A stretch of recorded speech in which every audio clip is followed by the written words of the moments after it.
This is Simon transparently awakening the heart of humanity as we see beyond the lies and open our eyes to realize this is our time to rise.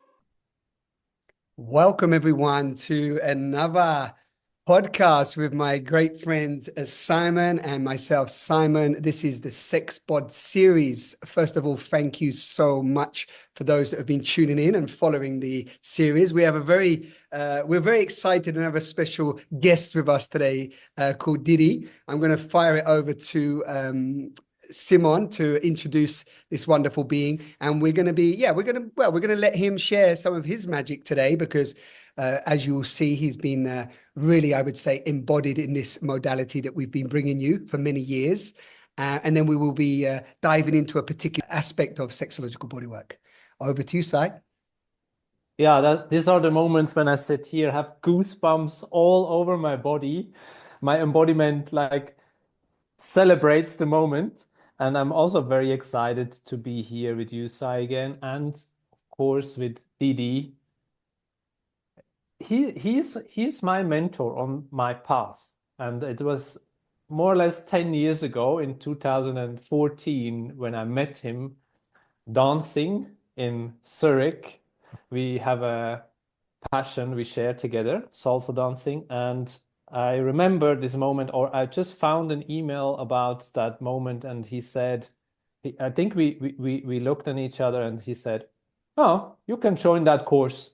Because it was an advanced course, my first course in Tantra. And I was like, okay, let's try it. And since then, we stayed connected today anyway, because we both work for the Bodywork Center. I mean, Didi owns the Bodywork Center. He is probably one of the human beings who trained, educated the most sexological bodywork in the world, I would say. And I don't think that's too big to say. And I'm very happy to have you here, Didi, today. A big welcome to you in our podcast, Sexbod Series. Well, thank you for asking me. Thank you so much for being here, Didi. So yeah, let's dive in. First of all, I think it would just be lovely if you share a little bit about you, the essence of that, and really what drew you to sexological bodywork. I think the listeners, that would be very beautiful for them to hear. Well, first of all, it's quite spontaneously that we're here when you ask me, and now doing that in English, I was used to train a lot in English as well, but and I realize that's kind of a switch now, and I can give a long story or a short story because there are many factors, of course, which brought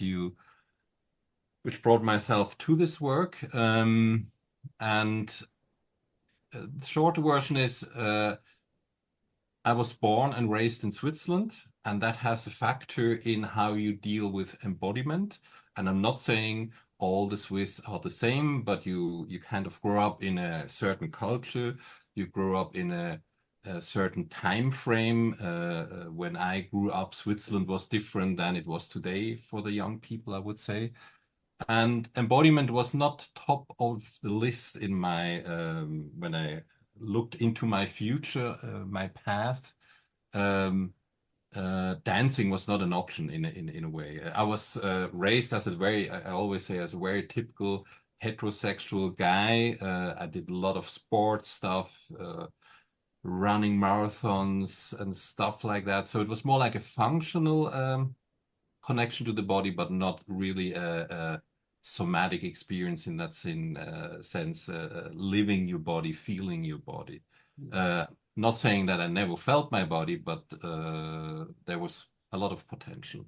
And the really first step, and that's what Simon just mentioned before, was actually salsa dancing. I think that was the first glimpse of being ecstatic. And I use that often as a framework because when you start as a Swiss guy, salsa dancing, it's not very ecstatic. It's very heady, technical. You don't have a understanding or feeling how that works. You look at your teachers when they come from Cuba, you think how can that person move the body like this? It's not working in my body somehow. Um, but I think that's one of my strengths is when I get resistance, I like to overcome the resistance if I Mm. interested in it. And I danced a lot. And after 2, 3 years, I started realizing, oh, there's more. So something was opening up, like ecstatic feeling, and it was just this flow. And it was like a little bit like addiction for a long time. And I was in Cuba many times. I danced almost every day for several years. And that Wow. was just a great time. Wow, you are a good salsa dancer. I used to be. For a Swiss guy, I managed Yeah, quite well. yeah, you could move your hips. But when Simon met me, that was already a little bit on the decline because something else entered my life, and that was really the path through massage, bodywork, Mm. tantric massage, and then in many funny ways ended up in a room without windows in California, in San Francisco, at the Institute for Advanced Studies of Human Sexuality, I think it was called. The name was great. The room was a mess. We called it the sex cave, and it was a cave, but I mean, it was the greatest place. I wanted to be there, it was a transformation. Not always easy, a lot of obstacles, a lot of emotions coming up, but it was really transformation. And when I came back from there, I somehow knew I need a new pathway. So my old profession was very Swiss. I was a chief financial officer in a software company, totally different world. Wow. And then I just I need to do something different. Yeah. But being Swiss, I not just cut and started. I opened the space and made like a test phase. Will that work? And people came. And very soon my partner Janine came, and we both own the Bodywork Center. And from there on, I don't know, that's many years ago, I think 18 years or something like that. Right. We start building that, and it was a small space, and now it grew and grew. And it's not only sexology bodywork, it's also tantric massage, and but also have things like lomi lomi, Thai yoga massage. So the key topic is really the embodiment, that people can connect to their body, because we think that's central to our work. Yeah, definitely. Yeah, beautiful. What a journey. There's something really popping up for me. I guess I want you to speak to a little bit because of course, Joseph Kramer, maybe some of the earlier ones were like, they were like, let's say real pioneers. But for me, you're a pioneer because even 18 years ago, 20 years ago, I mean, so much has changed in that time, right? I'd love you just to talk a little bit about that because these are edgy topics, and especially I would say in Swiss, Germany, and so on, right? To then do that. Does that resonate? I'd love to know, like maybe some things that were challenges or that was a bit taboo.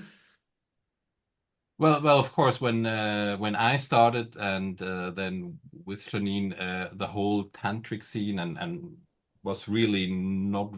It was a niche, It was like, I think for the mainstream, that was some crazy people doing some crazy stuff. And most of us, we knew Bhagwan Osho. We knew, probably you heard something about that, but it wasn't kind of part in a mainstream kind of way. And that wasn't the case either for Joseph. I mean, when you go to San Francisco, uh, where that came out of the LGBT, or back then I would say it was the gay community, and then that community grew to something larger, but it was still like a niche community. And I think what Joseph started, and I remember that he had the vision that really goes out into the world also in a more mainstream way. And I think with my background, and that's where I see our school is really to bring that into the mainstream. It's something how would you, it's something normal, Yeah. but it's not some crazy esoteric whatever. And there's still a lot of fear. I was just invited the second time to a large medical conference, and when I start talking about energies and God and goddess and stuff like that, I look at the faces and then I play with that. Is it getting too esoteric? Right. And yeah, there's still a fear of, oh, is that some kind of sect Yes. or stuff like that? And Yes. then showing people, no, it's very normal, it's very human, it's part of everybody's life. And Yeah. I'm not saying everybody has to do this, there are many pathways in life. But it could be something interesting for many people because embodiment is the key, but also the connection. And I think that's the taboo link, which it makes more tricky to work with it, is the sex in it, the sexual Right. energy. Right.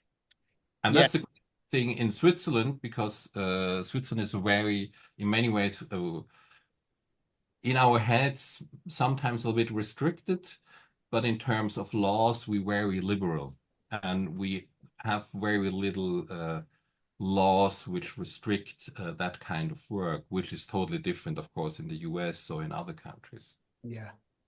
Yeah, beautiful. And it's true what you say. I think this is a key.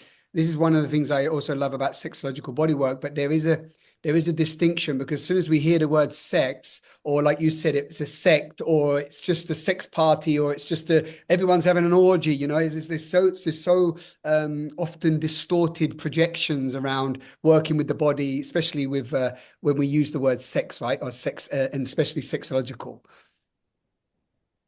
Yeah, and times are changing. We have now our space in. I'm not sure if your listeners know Esalen, the place in California, where the Esalen massage comes from, and where we are in the center that has been for a long time the Esalen Massage Center. And the founder there, Curry, when he talks about his start in the 80s, I said that was different in Switzerland. Esalen massage, it's not about sex or sexual energy, but that was already viewed as too sensual, is that sex work? Because it was out of the ordinary. And I think it shows that there's an opening for this kind of work in many countries, I would say. Yeah, beautiful. Wonderful. Okay, Sai, do you want to ask this beautiful being anything before we dive in anywhere? Yeah, we had it a little bit looking back of the last 18 years of the Bodywork Center, and I was just looking through some documents, and I remember in my training there was this post about if you have Googled sexological bodywork in this and this year, you kind of had 6,000 results. And today you have millions of results, if you Google sexological bodywork. So this is kind of what happened over this 18, 20, or even more years. It expanded. It became more normal in search engines. You actually can find something, and Yeah. it's less restricted. I also know during the years, and I'm also in a few years now in this profession, it changed. You can find things today you couldn't find years ago because it was censored. That's such a fascinating Yeah. um, development of humanity. I don't know, of parts of Of course. humanity. And yeah, it's amazing. Today you actually can research how to learn sex. In the past, it was just banned everything. And I don't know if you did how it is for you today. I know we have a learning platform. We look for videos to educate people, and then bang, they're gone. They're new coming. There was just a big resource for us was deleted. Actually, what we talk about today from YouTube, Right. because it's just gone and it's lost. And now it's the question, who can kind of what are we showing now, you know? Because the core erotic theme, it's more like where we want to talk about it. It's not the newest model, but it's such a profound model or way of uncovering your sexual being. And I don't know how to explain it differently in just a few sentences, but that's why we have you here today, Didi, to dive into this core erotic theme, because the whole censorship happens because of many other things. You know, it can be shame, how we grew up, what we were conditioned, and all starts when we are young. And this is where the core erotic theme forms us human beings. Mm. Yeah, wonderful. Yeah, okay. So just for everyone listening, just that, you know, Sai just delivered that. So we're one of the topics we want to bring in is the core erotic theme that Diddy's going to speak about in a moment. And just to say for you, Diddy, as well, like the series before previously, for everyone tuning in and that have been following the sequence, you know, we've covered orgasmic yoga and the kind of four pillars of breath, movement, sound, and touch, and we've gone into the aspects of genital touch and the power of touch and the way that sexological sees touch. And the reason why I want to just say my little piece on the reason why I originally loved the core erotic theme that you give as part of the education.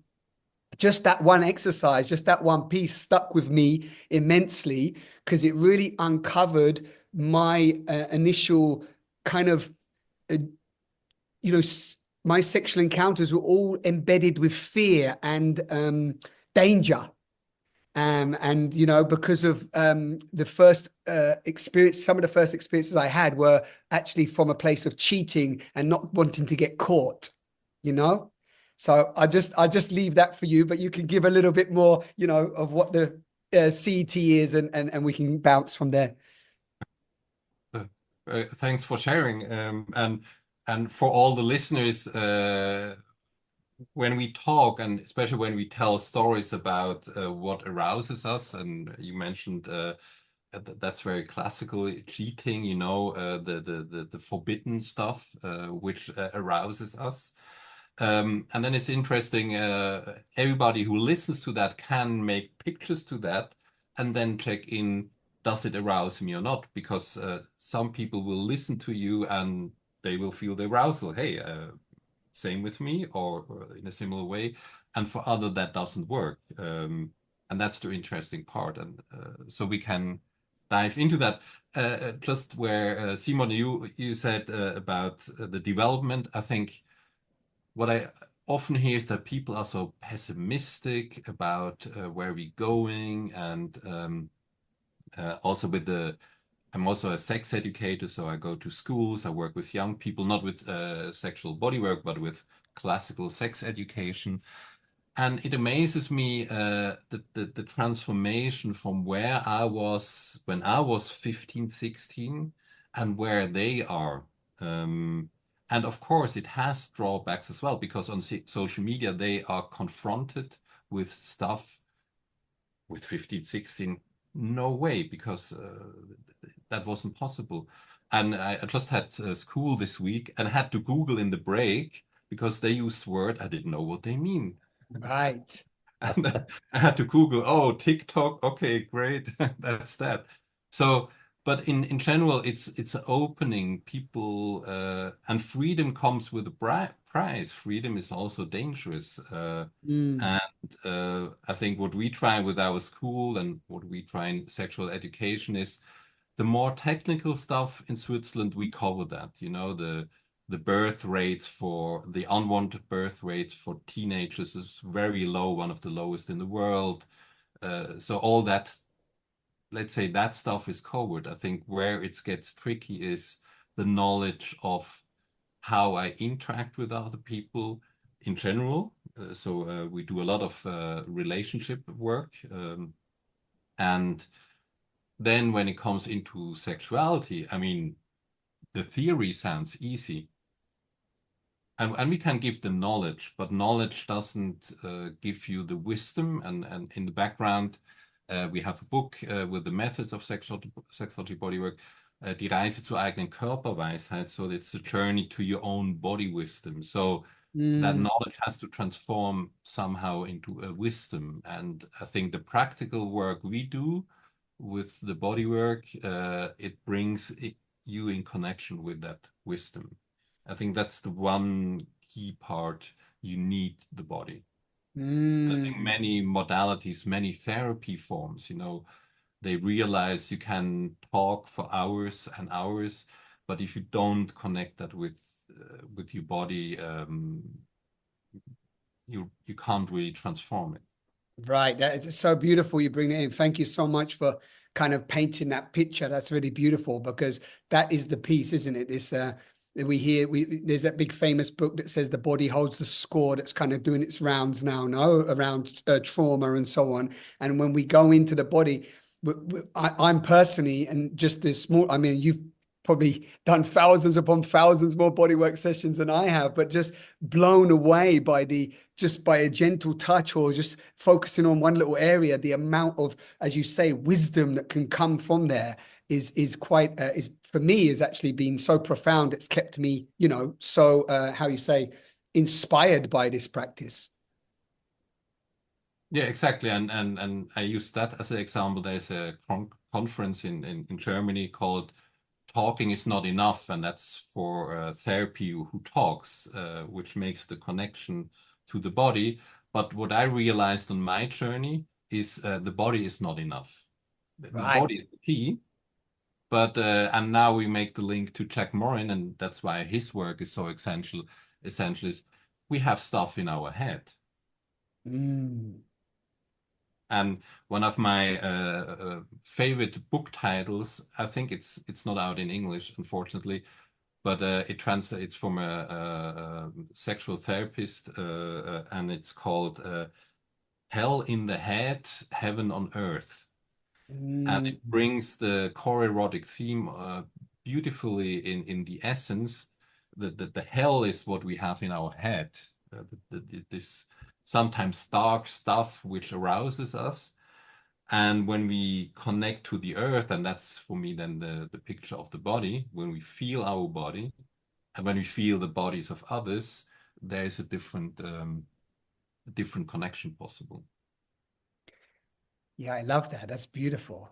Yeah, so in essence, Didi, the CET, the core erotic theme, and the way you work with it now, how would you give that the one or two sentence description for the listeners?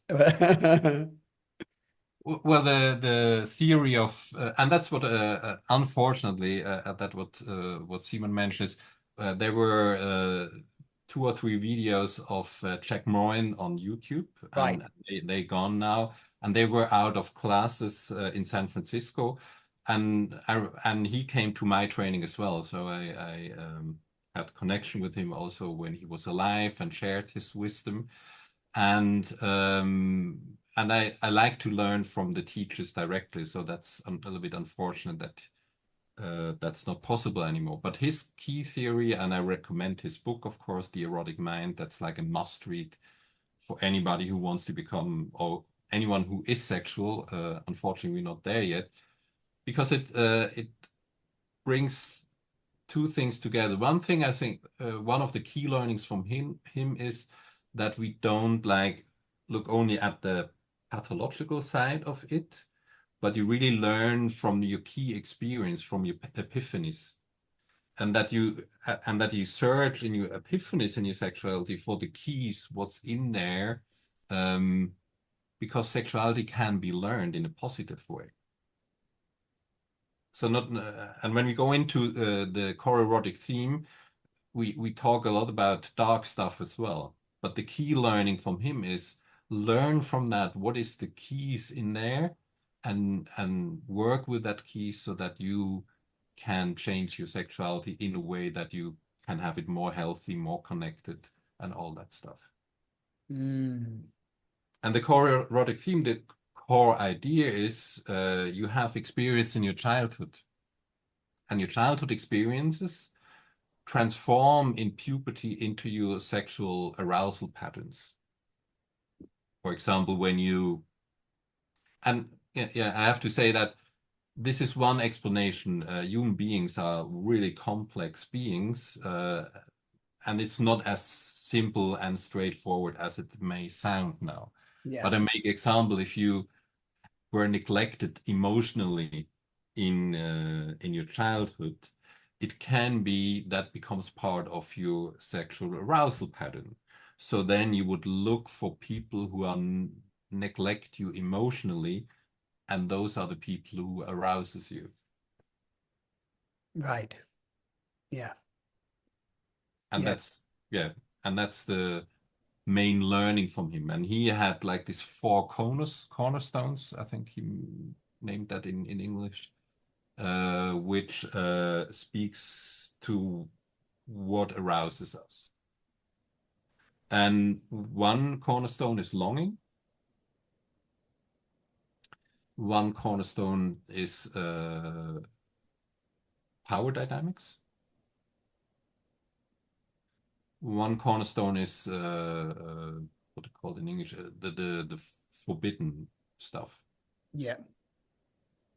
And one cornerstone is ambivalence. Overcoming ambivalence, yeah. Mm.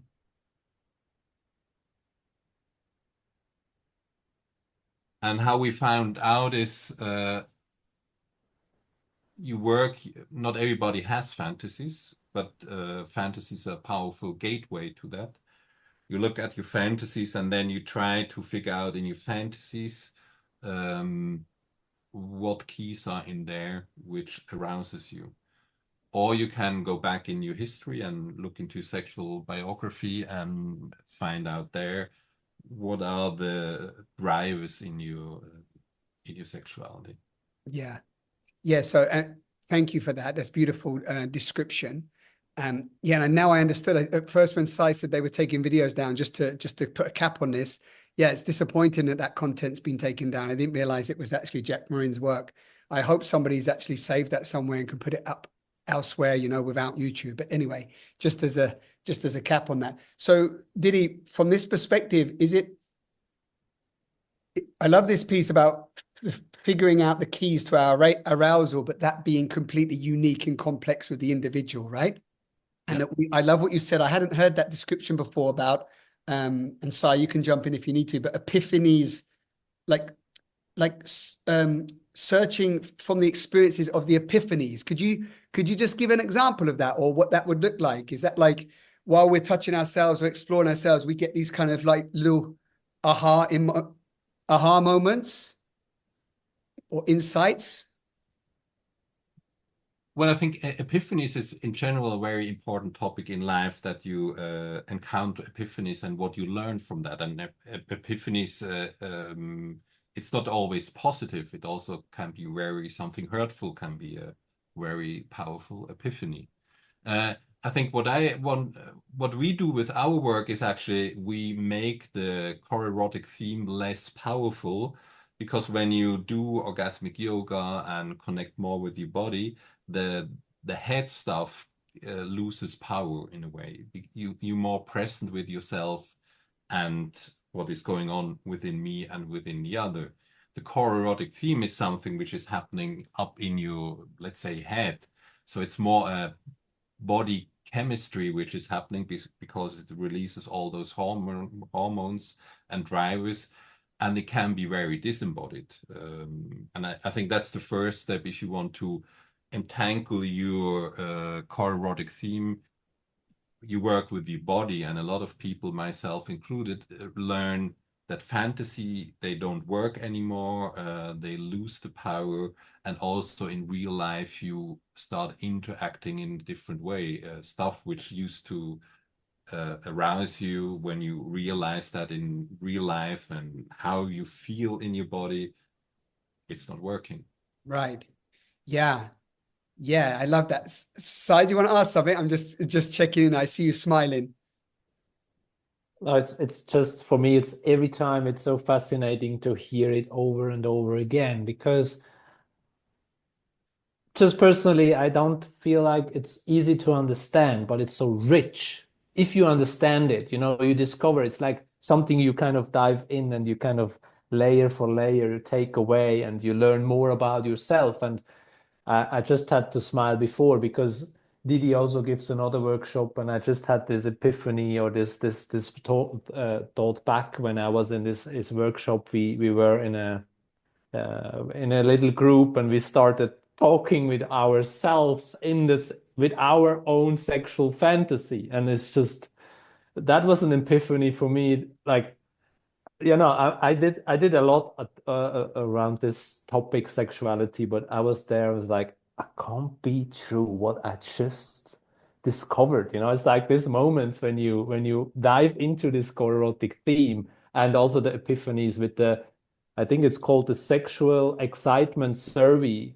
He actually created where you really focus on this 2 to 3 big exciting events. You know, what was the key element in it? So to learn more about yourself, you know. Sometimes it's a bit also like the face gets a bit red. It's like, wow, that's my fantasy, you know. But on the other side, it's like now I understand more why I react in a certain way. Yeah. So it's just fascinating for me. Yeah. Yeah, I think I'd like you, if you can, Didi, just from your experience, if you this kind of theme of fantasy, some people I've met, I just want to highlight this for those listening as well. They're very scared of their fantasies, and I love what you said there. You said that they can be almost in their head, but to bring them out and then to see how they've been impacting our state of arousal.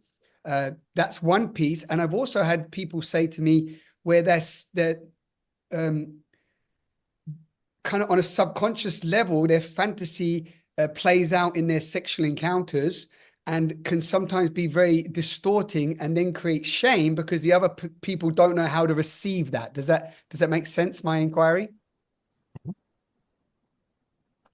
Well, I think when we come to, I mean, that goes in general with what's in our mind is not always the most beautiful side of us, or how shall I put it? So there's a dark part to us, and I will make the link quickly, and we go deeper into that. So one of the other key teachers, mentors for me, which then drove that further, was David Snark and his work, and that's mind mapping. And people mind map all the time, and we map what is going on in the mind of the other. And that's not always nice and beautiful, and there's dark stuff as well. And especially when you work with sexual fantasies, there's a lot of dark stuff in our head when it comes to sexuality. And who's interested in that? Because most people I'm aware of, I'm kind of in a privileged position because I work almost daily with what's in the head of people around that. There's Nancy Friday. It's a little bit old school Nancy Friday. That's the 1990s. And she wrote several books about women's fantasies and one book, I think, also about male fantasies. And that people now start connecting with that, how large that variety is, what is going on in people's head. I think that's amazingly and sometimes shocking what's in the head. And yes, and that's what Jack Morin says as well.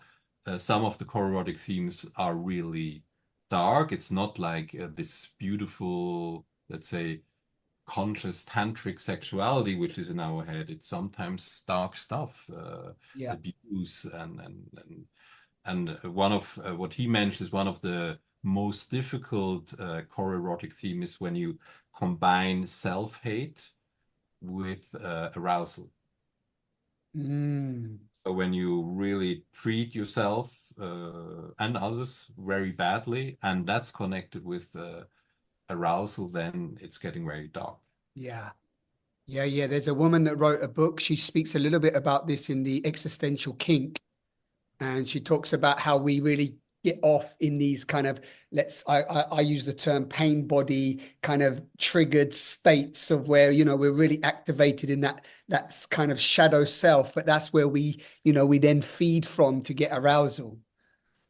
And that can become a kink. Yeah. And one of the key sentences I mentioned, most of the trainings, that's out of this book with the hell in the head and the heaven on earth. Christoph Ahlers, he had this beautiful sentence, the arousal is the bridge over the valley of the disgust. Bridge over the valley of disgust. I'm just writing that down. Yeah. The arousal is the bridge over the valley of disgust. Interesting. How do you receive that? Well, a lot of patterns we have in sexual arousal is crossing, for example, crossing boundaries is very typical as an arousal pattern. And that links then when we talk a lot about consent. We want a culture of consent. But you'd only get there, and that's what I really truly believe, is when we look at the stuff underneath. And the stuff underneath is many people learn in their childhood, because there are many studies showing that the children often have very early on experience of boundaries crossing. And we're not, there's this really dark stuff of abuse and sexual abuse, but very normal boundaries crossing how you treat your children. Yeah. Because you think, well, it's a child, I can do that. And Yeah. it's not a culture of where we, and don't understand me wrong, these are children and they need boundaries, but in a sense that they are valued as a human being. Right. And when you make such experience, you suddenly turn that into a arousal pattern, and then that's your arousal pattern in your adult life. And then it's hard to have consent because that stuff doesn't arouse you. Right. Wow. Yeah, even so, it's like starting from that, as you said, these very early stages, very, very early stages. And they're the blueprints, aren't they? They're the imprints that then shape us. Yeah. Yeah, and when you would look at the scene, when you're aroused by something like that, you feel arousal when you hear fantasy like that. Mm. But when you're outside and look at that, you wouldn't feel arousal, you would feel disgust because you see the crossing of the boundary. And we can go into many examples, that is happening, very typical situations in real life where a lot of people would say, oh, well, that's not so bad. Yeah. But if you look at it, it's bad. Right. You mean it's dismissed, right? These like what would be seen as, let's say, little things are just dismissed as if acceptable. It's very normal, and it's even arousing. Mm. Mm. Yeah, you've got I'm just like, my mind's going, even I'm in my mind now, like if you're just thinking of all these little moments now, that can really be, yeah, distorting. And also I just had a vision actually of my kind of, you could say, stepdaughter I had, but like that men would always, she had blonde hair and she was, I'm thinking back, she must have been about 6, maybe 5, 6 and 7, that kind of age.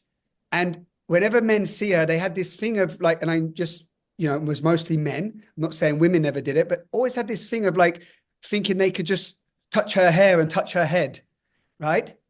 And she used to go crazy. And then they used to say, what's wrong with her? She's got a problem. Is this an example? Is that like where all of a sudden her boundaries being crossed and she doesn't want her hair touched because she's a little girl? Yeah. So how about you? You're out there and suddenly people start touching you. Would Right. that be okay? Exactly. Yeah. It's No. not okay, is it? No. No. And in sexual education, we work with such examples. When you go to, I mean, one thing is with strangers, that's clear for most of the people. But how about your grandmother or your aunt or uncle who wants to hug you, who wants to kiss you, and the kid doesn't want to? Is it then forced to do that? Right. Like and there can be something, oh, don't be so complicated. It's only your uncle or your aunt. Right. And then you cross the boundary of the child, and it's disempowering. It's disrespecting boundaries, and then you take that into your adult life, and maybe suddenly you get aroused when people touch you without your consent. Right, beautiful. I was going to ask you to bring that into that example exactly. Oh, yeah. Yeah. Many pictures appear Yeah, now. I'm getting many pictures in my head. I'm getting so many pictures popping up. I'm guessing the listeners are too. Sai, what's sparking for you? What's popping up? Yeah, I just again I find it fascinating the moment you discover that by yourself, you know, you most people probably are aware about their fantasies, I would say. But if you really dive into it and kind of like see them, you know, and what Didi said, not just being and swimming in this fantasy, so you kind of like look at it. What is the actual fantasy, you know, and uncover or discover why and what was the reason why it kind of unfolded like this, and then for me, it feels sometimes the thoughts are so fast, we forget or we don't even have time to feel in that moment, you know? And suddenly you have this fantasy and it hits you, bang. And you feel this whole thing of whatever, joy or disgust or all these other things that was this fantasy for so long, you know? And that changes then your fantasy, you know? Because at some point you'd start judging yourself, how could I, you know? Or the other way around would be, why did I never allow myself? Okay, you know, it's like in both ways. I think this is again a very fascinating moment to realize that. And I think that's what I generally love about being in these spaces and sexological bodywork, who actually creates the space to explore. Mm. And I think that's something key you say, when that hits you, you go out of connection with yourself. It's like you're taking a drug, you disconnect somehow, and you're not able to see where that whole thing is going. So what is the long-term effect on me doing that in that moment? And what we try to work with people is that they become more conscious about their choices, and that you're not driven by well, we call it often like an autopilot, you know. A strong core erotic theme can be like an autopilot. You just, and there's no consciousness connected. Do I really want that? What is the long-term impact if I do this? And that's the learning. Stay connected, feel, and out of feeling yourself, make a healthy choice for you. Mm. Yeah, I'm having yeah, I'm just noticing, like you said the word complex earlier, but there's just the intricacies of this, you know, of this. I guess in this moment I'm having a bit of an epiphany about how impacted we are by touch. You know, that was just what was popping up. Just, you know, like all these different ways that we go out into the world, and either like you described, the grandparents or the touch or the family, and then our first sexual encounters, and then not really knowing what to do. And, you know, I speak for myself, you know, exploring in the dark, no real maps or support, no great role models around sexuality and intimacy. And then just, you know, all of, I guess, just being in the unknown of that, and it just shaping you along the way, right? Never ever having a moment to contemplate the effect of all of these different interactions. Basically, I can just see how that's such a it's I don't know, it's kind of, it's vast, isn't it? I can't even fully grasp that. Yeah, I mean, and it's also cultural, very different. You know, I would call Switzerland is rather touch deprived in that sense. We are almost too scared to touch each other, where other cultures are very touchy.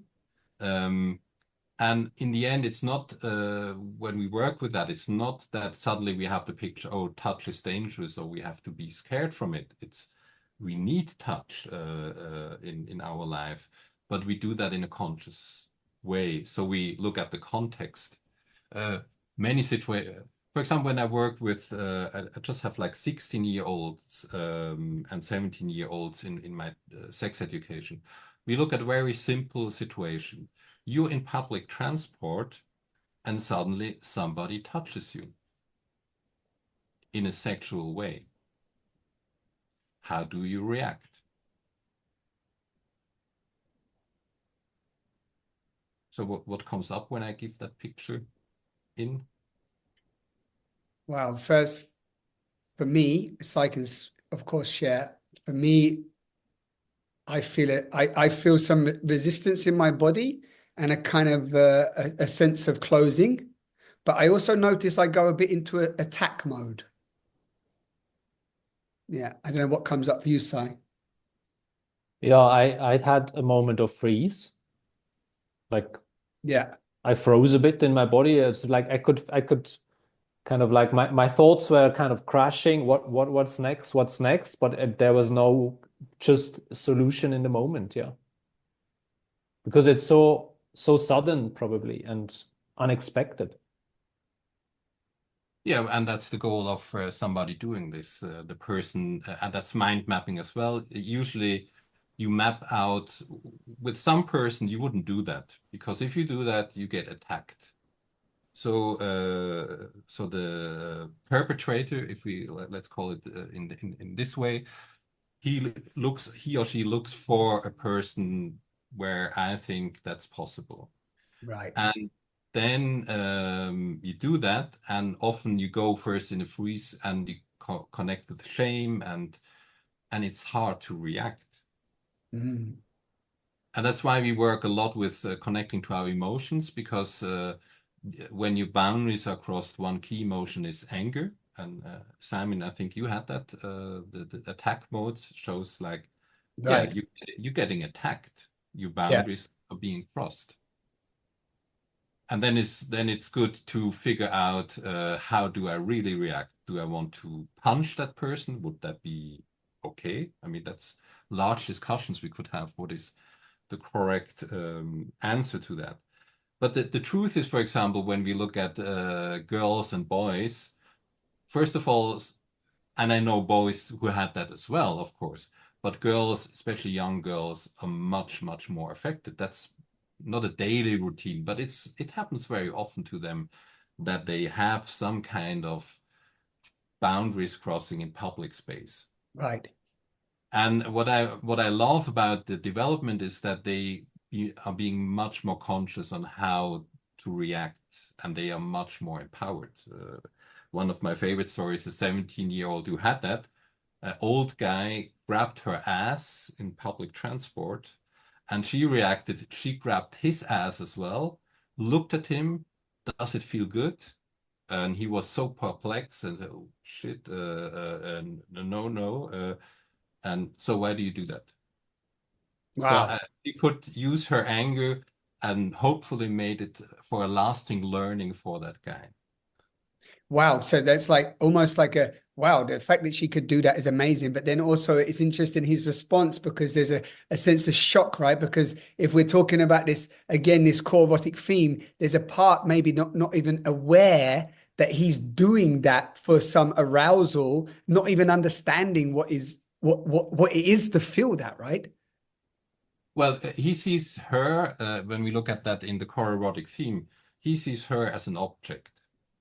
And an object usually reacts the way you want it. And that's the connection to your fantasies. Your fantasies always react like you want. Right. And often in real life, when the core erotic theme connects, people also react like you want. And Mm, in this case, he expected her not to react in this way. yeah. He thought she will sit still, Right. endure, Endure. Yeah. and that's his arousal.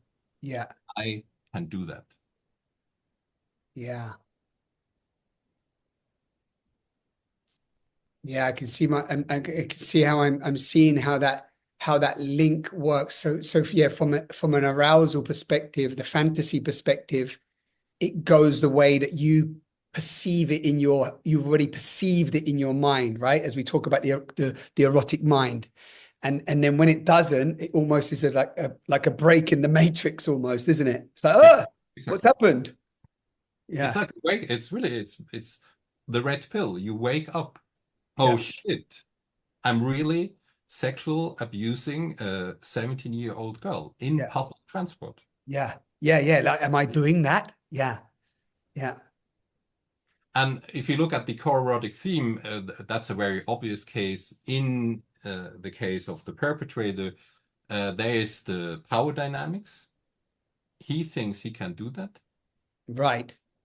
And also, of course, the crossing boundaries and it's forbidden. And doing that in a public space, if you have that pattern, you can imagine how arousing that is for you. Yeah, right. And I was going to say he also has is there not the longing in there as well? Like the longing for connection or touch or love or something? Or no, more those two, the power dynamics and the forbidden piece. I think the longing for connection is in all of us. Yeah. And sometimes we do a lot of stuff to kind of put obstacles in the way. Yes, if you go back in his story, it will be a dark story. If you Right. have such a pattern, it will be a dark story on his side. Yeah. And he needs help. Yeah. Yeah. He needs those parts to be seen, to be acknowledged. He will need some love, there will be lost love in there and so on and so forth. Yeah. Yeah. Yeah. And a whole array of maybe, as you mentioned earlier, abuse or whatever else that may have happened, right? Yeah. Yeah. And I think especially on the women's side, because of the women's movement, I think there's a Me Too and all those changes. I think there's much more awareness on boundaries when we come to working with men. For especially the boys, when we work with those cases, the very typical reaction is first, I check how she looks like. I check how she looks. If she's attractive, she can cross my boundaries. Wow. Yeah. That's a very typical answer. Yeah. It's not, holy shit, no, this is my body. Yeah. And no matter how great somebody looks like, this is a boundary and I will defend it. Yeah. Yeah. That boundary changes depending even on the attraction or the desire from that. But it shouldn't. No. Wow, yeah, we're opening up. We could do a whole section on this because it's beautiful. I mean, I know, of course, your years of experience, but it's interesting you're bringing in this piece on consent. I don't know if something pops up for you, Si, but I want to ask Diddy, like, because you're working with teenagers, which I find also very inspiring. It's something I've considered but not known how to really get involved in yet. It might be something you and I talk about at some point, but yeah, because there is this big thing about consent and validation. It's huge, right? Nobody's been taught that. And I guess even in this, I know it's maybe taking it away a little bit from the core erotic theme, or maybe not, but like this thing of consent is, learning the wheel of consent and learning different other different consent practices. You know, I don't know my no sometimes, and it changes all the time, and my yes, and so on. So is it possible to speak a little bit to that? Like what comes up with you around that when with consent? Yeah, exactly. I think I want to take a step further with David Snark now because Please. it's never he has written he hadn't had time to write it down because he died unfortunately very suddenly. But his latest book, Brain Talk, I recommend that to read because it had all the mind mapping in there and also the traumatic mind mapping part.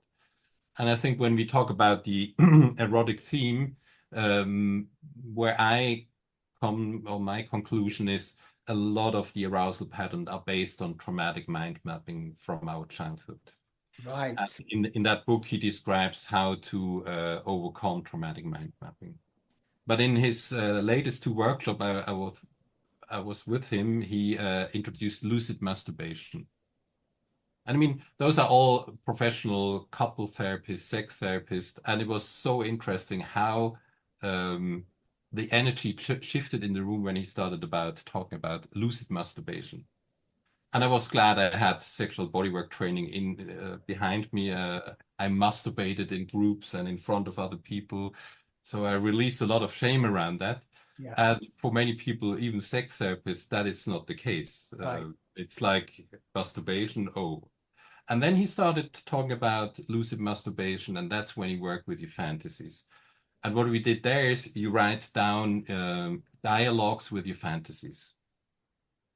So you take one person out of one of your favorite fantasies, and you write a dialogue with them. Because usually what's in your head is not consensual. Mm. You don't ask your fantasies for permission, and they don't ask you for permission. Mm. Yeah. And his idea, Which is what makes them edgy and, like you said, touching on the dark. No, I know many that have had I know rape fantasy is kind of a common one, but many have the rape fantasy, right? And that's like from both sides, huh?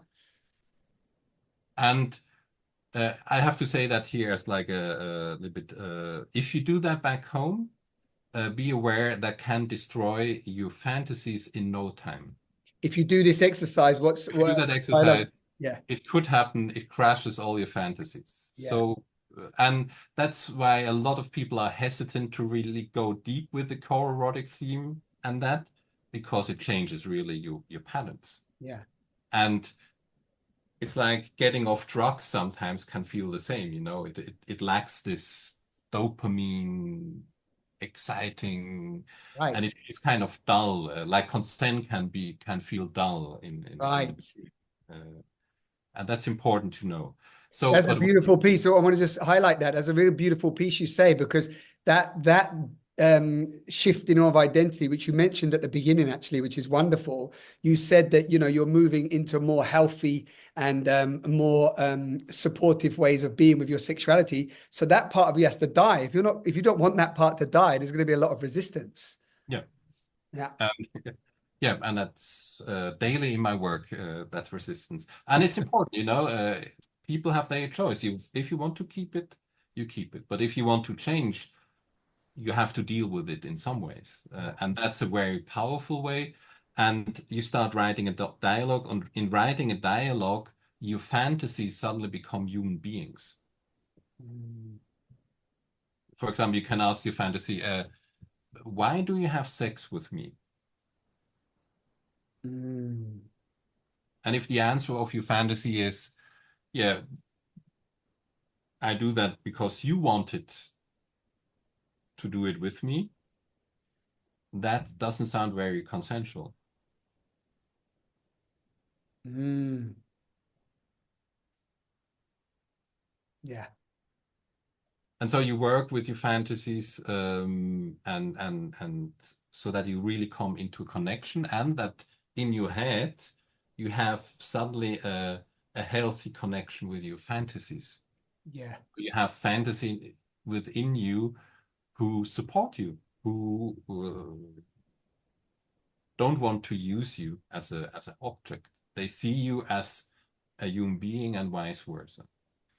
Yeah. And what we change in our work is because back with David Snark, we wrote the dialogues in anonymity, and we gave it, and he read it. Nobody knew who it is. And what we do in our workshops, and Simon mentioned his, that was my first pilot workshop with you and the small group is, I mean, we masturbate in the group. So I thought, well, if you masturbate in the group, why not masturbate with our favorite fantasies? It's great. Use your fantasy, get aroused, and write down your fantasy. That's the first step. And then you look, like Jack Morin did, in your fantasies, what are the key elements of your fantasy? And the second step is, let's then on the second day is do the same. And after that, with the embodiment of touching yourself, you start writing the dialogue. So it's not the pictures, it's not a head dialogue, it's an embodied dialogue out of the connection with yourself. And then you write that dialogue. And then if you want, that's all. But usually when people come into the workshop, they open to do it. You read your dialogue to the group. Oh, we do that with fantasy as well. So first the fantasy and then the dialogue. Yeah. And that is really making yourself naked, because you give the other people the most personal insight, I guess, you can have. Yeah, for sure. Wow. And what's been, give me what's been some of the treasures or nuggets that you've seen and learned from that process for some others, just as a kind of, not that there's a desired outcome that it should be this, but what have you noticed? Can I ask Simon, what was your epiphany about that? If it's okay. Yeah, I mean, just to listen to you is that the reaction I had is like I could go deeper. So how much am I open to go deeper? You know, I still remember I had it's a few years ago. I had difficulty to really dive into the fantasy because I knew what is the exercise. But then I was in the space with other people and sitting there, and then at some point they started sharing their story, and I still remember that moment, how I felt. One person was sharing something, and suddenly the story was finished. And I was like, but now it just starts, you know? So it's also the moment I was like, okay, this person also didn't dive in then, you know, because it was like the moment of what? You know, it's like this. Yeah. And I still remember it was fascinating. And sometimes I think this is what we talked about before a little bit about having this outside view then, you know, because you sit there and you hear the story different than when the fantasy was like playing inside you or in your head, you know. And then sometimes it's like, what? Really? All these things and how the fuck can you do that, you know? And on it's sometimes it's crazy. It's really crazy and edgy, but again fascinating, yeah. And that's one of the key learnings from David Snark is that this traumatic mind mapping, because it feels normal to you, because that's the way that was your past, that was your childhood. For you, it feels in your body, it feels like normal. But when you tell that story, I remember in workshop with him, not with sexuality, but with just sharing your childhood stories where you think I know something is off within that story, but somehow it's not so bad. And you tell the story and suddenly the room goes like, and then you realize, okay, they see something, I don't see it. Right. And that's the power of it, I think, because it's hard to get there alone. Because I work a lot with those dialogues, also with real people, with partners, with parents. And when you're in it, it's hard to see for you where you go off. And that's very typical. What Simon described is then you have the feeling now they're getting theirs. Now they both opening up, getting vulnerable, and there's a connection. And then the dialogue ends. Because that place of connection, even with fantasies, I mean, it's not even real people, it's a inner part of yourself. That connection sometimes feels so dangerous. Mm. And I would say that's the learning. No matter what a fantasy is, it's the fantasy somehow cloaks something deeper. And that's the connection. It cloaks the desire for connection. Yeah.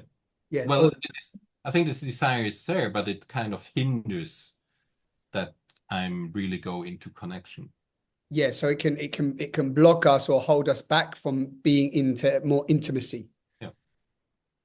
Yeah, and it can disconnect us from being able to fully, yeah, connect and be with another and share ourselves and to actually really receive love, no? Yeah. Yeah. Yeah, wow. Like you said earlier, fascinating how the complexities of it. And also it's not just a one-time thing. I'm so happy we're having this talk because I actually want to revisit the book and I want to revisit this part because I've been going through my own process of noticing at times my fear of intimacy or not really knowing what I want. Like I've been having this thing, this experience, Diddy, in the last few years, even like I kind of I've been loving myself, doing a lot of orgasmic yoga over the last 5 years and feeling a lot of love. But then when it comes to connecting with another, my partner or others, often feeling like not really knowing what I want or what I like or so on. I don't know if that resonates with you, but it's definitely been a personal experience. And even though I'm getting to know myself through touch, which I feel quite fulfilled by that on some level, but at the same time, I notice there is something. I think I have these thoughts sometimes. Am I missing something, or am I closing off from something? Hmm. I'm just checking what resonates with me. I mean, in the end, it's always kind of where does connection happens, and the connection happens in the here and now. And I think one of the key learnings for myself was how difficult it was for me to be in the here and now, how easy it was to be in fantasy and having sex with other, and that's one viewpoint. I'm not, I think that's another danger when you do this work, that you suddenly look in your past and you think, oh, that was all dark and shit what I did But there. right. There's that as well, but there is also love and connection and beauty in Yes. there. Yes. That's important. So, yeah, that's right. So, compassion is very important. If you do this work, a very important part of it is self-compassion. If you look at the dark stuff when you were victim in your fantasy or in real life, that you have compassion with yourself, but especially when you were a perpetrator. And that goes both ways usually. And I'm not talking now about real rape and stuff like that. It's we use people and we let us use. And when you go there, you need that self-compassion. I think the pathway is then to becoming more and more present with yourself. And so when you go in a connection with somebody else, when I even with my partner Janine, when we go into a massage or something, really when I look back, how much expectations I have for what should happen, Yeah. and now having the freedom, it is as it is, and knowing myself that if I have a wish, or if I have a boundary, that I can say that I feel totally free setting boundaries, and also telling my wishes I have, and vice versa. And I'm not offended or feel put down when somebody else wants something from me or have a wish. I can feel into me, does it work for me or not, and then share that. I Yeah. think that's the pathway, really, this self-connection, and we ambivalence is part of human of a human being, this or that, Yeah. and 1,000 other stuff. And I think that's especially the problem nowadays, when I talk with also with the young people, they the freest generation ever, sexually, and also in terms of relationships, forms. They can do a lot of stuff. Yeah, you're noticing that in our younger generation, sort of 16 to 20. Yeah, I mean, they look porn, they have seen everything. Yeah. They shared some paraphilia. It has a certain name. It's actually food, but I had to Google, and it was a paraphilia. And I'm an expert on that topic. Never heard of it. Some of them heard it on social media. So they confronted with so many, and they can choose, do you want to have sex with another gender, with your gender? You want to have open relationships, and in what way? Polyamorous. There's a lot of freedom. Yeah, Not everywhere. it's more accessible as well, you mean, Yeah. right? But then the difficulty is you have to make your choice. Yeah. And that's, I think, the issue with when you have so many opportunities, it's harder to choose what is really the thing you want. Yeah, that is, I think, the answer to my dilemma. Yeah. And that plays in beautifully to my also core erotic theme, which was a young age having so many different sexual experiences, right? Before 20 years old, I had slept with 100 women. So that played into my core erotic theme. And then the ability to stay and to know what I want and not to be always like thinking something else is better and so on and so forth. That's been a kind of theme throughout my exploration with myself and others. And it's interesting you bring that up, because I notice in this kind of age we're in, not that it's wrong or negative, but the choice and the access at our fingertips and the many different alternatives, right? So that question of what do I really want, that requires us to really take some space with that, no? Yeah, and that's one question we address as well. We look also at cases. So when you're 30, how many people do you want to have had with? Would you be okay if you had sex with 100 people? Would you be okay if you had sex with no one? Yeah. And that's the choice. You can be asexual, and that's okay. Yeah. Or you can fuck around as much as you want, as long as the other person wants to fuck with you as well. But what is it for you? Yeah. Beautiful. Beautiful. Now let's have a deep breath. Sigh if something's coming up. I know we're kind of past the hour mark, but it's I knew you knew this anyway, but it's very rich. I'm just, is there anything you feel in this episode that is required, brother? What's coming up for you? No, it just shows the huge variety of this profession, or sexological bodywork. We could literally talk for hours, and I mean, we had a little time frame, but I know if I'm in a teaching with Didi in Zurich, I don't care anymore if it's an hour or 5 hours. I just enjoy it because there's so much richness, to talk about. And I have, as you now, Simon, I have these moments when I sit there and think, wow. And then something pops up, and I also have the other moments when I just sort of start feeling sad or angry, or any other emotion. But it's just like feeling so alive. I think this is what I enjoy about this whole thing. And of course, if you go in sexological bodywork, there's also touch involved, and it's just a joy to listen to it and to speak about it. And I'm anyway blessed with having it as my profession in almost every day, So I hope I hope over the last hour we could transport that a little bit to the people who listen, that they can feel that too and feel kind of like inspired to dive deeper into it and to get to know their own co-erotic theme. And we will anyway also bring in some resources where they can read books. I also still try to finish Brain Talk. It's not very easy to read, but it makes a lot of sense. And as I heard the term mind mapping, I did some sessions just this year in Switzerland. I was sitting there, okay, let's try this mind mapping. Can I do this? And it's fascinating what happens. Yeah. Unconsciously mind mapping, we are very good in it. Consciously mind mapping, it changed the game.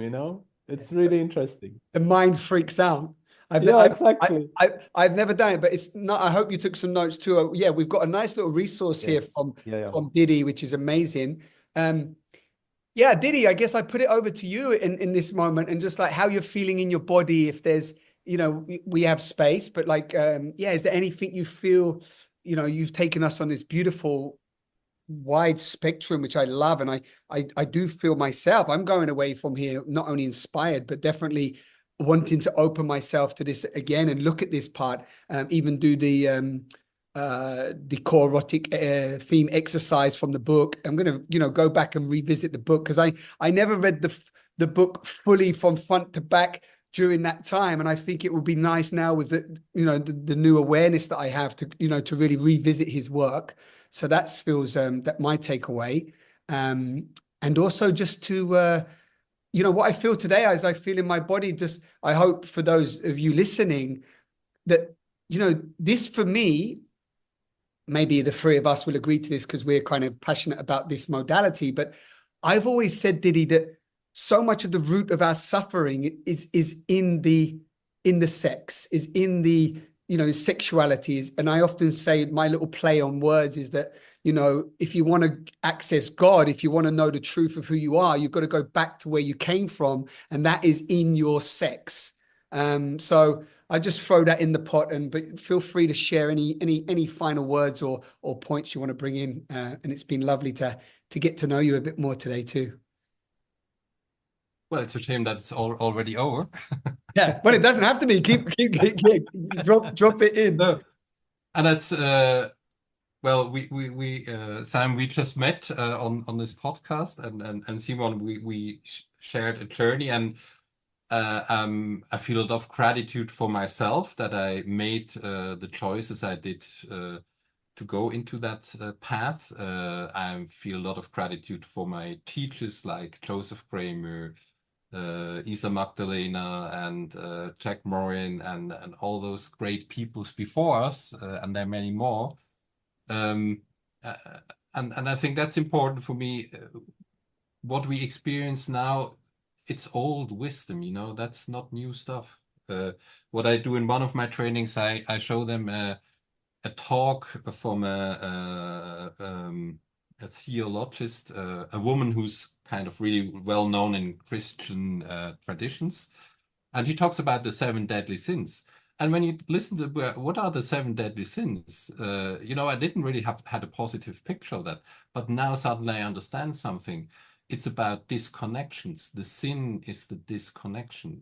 And I think, oh, wow, that's a great. And when it comes to sexuality, she talks also about, not the English word for the deadly sin of, what is that in English? Which one? Where it's about body and sex. Not gluttony, no. Wollust is, I think it's in German. Not lust. Is it lust? One. If you look at the 7, I think it's lust. 7 was a great movie from the old. Yeah. I know. Yeah, I think it's lust. And in there, when she talks about what that is, it's the erotic, it's the core erotic theme, and I think that's fascinating. She describes it just in a way you're not present. You kind of thinking about the past, or you're thinking about the future, but you're not here. Right. That's basically what the core erotic theme does. You're back there, or you're in front there, and that's old knowledge. And I think what we have nowadays, especially in the countries we live in, we have the opportunity to deal with that stuff. And I'm just having a 3-day workshop about our family of origin, and there we'll go into a lot of traumatic mind mapping. But we have a past, you know, we have ancestors, and there's trauma from them within us as well. Yes, yeah, the transgenerational trauma, right? That's playing out that actually more than ever before, thanks to, you know, yourselves and many others that are really putting a kind of light, or let's say consciousness even doing, but putting a light on the personal and the transgenerational trauma and how that's really impacted the culture, right? On across the board. And doing this work about the core erotic theme, it's not only about having more conscious or better sex, it's really having better connection with yourself, and also healing stuff from the past, and also what are you going to pass on into the future. And I think that's the beauty of the work. Yeah, that was one piece I did today when I did a little refresher on it. It said that, you know, this really is almost a very empowered self-development. It's not, you know, it's just really going into these parts that are often not seen, as you've described today. Yeah, beautiful. Beautiful. Anything else popping up for you that you want to share? Maybe actually, why don't we close with a little question of what you would say to someone who's like, this is the first time they're even hearing about sexological bodywork, about they just appeared on this podcast, they found it randomly or whatever. if somebody's like curious, like, okay, well, like, where do I start? You know, what's the first thing that comes up to you as an invitation for them, apart from going to the training with you? I think the first question is, where do you want to go? Because that's important, you know, not, as I mentioned before, it's not the path for everybody. My picture is not that everybody has to study. I see the positive side if everybody would study the core erotic theme and do body work, but where you want to go, and then also finding out where is that person and where they come from, and then finding out, is that, you know, I just had a talk with somebody who had a difficult experience in one of our workshops, and going into groups like this, it's a risky business. People are dangerous, or we are dangerous in that sense. You know, there are boundaries and we have patterns, and it's beautiful, but it's also can be hurtful. And that's the relationship part in that is learning. Yeah, we make mistakes, and there's a pathway. A lot of what we do in our work is, and I think that's also connects beautifully with the core erotic theme, is from the Hawaiian tradition, Ho'oponopono, Yes. forgiveness. You know, I think that's what we forgot, to forgive ourselves and other. And so when somebody comes, do you want to go on such a journey? And then finding out what is the journey for you that you feel safe, and what are the steps which make sense, that you don't overwhelm you with stuff. I think that's important. Mm. Mm. Yeah, I like you brought up earlier, well, not so long ago, about the self-compassion and the self-forgiveness, and really yeah, making sure that that's happening, because we can fall into a lot of judgment and harsh critique.